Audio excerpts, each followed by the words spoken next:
Today I would like to show you how you can transfer files from an Android device to Blackview A90. First of all, you need to access Play Store on both smartphones and tap on the search bars. Then type in Send Anywhere and install this free app from this developer. When it's ready, just open it.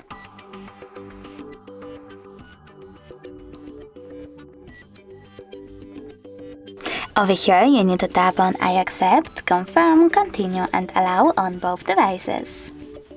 When you're ready, select Send on an Android over here and Receive on Blackview. Following that, you need to click on all of those type of dots and select Send. This way you can choose all of your files and then transfer them. It will take a long time now to do it now, so I will got only this one photo. Just send and click on Get It.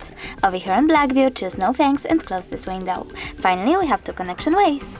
We can scan this QR code by tapping on this scanning icon on Blackview, choosing while using the app or only this time and pointing our camera at the code. But we can always just input this key over here.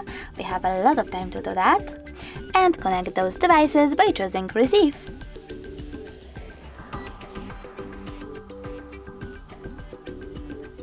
And now, as you can see, thanks to this app, my file was successfully transferred. Thanks so much for watching. If you enjoyed this video, leave a like, comment and definitely subscribe. Bye!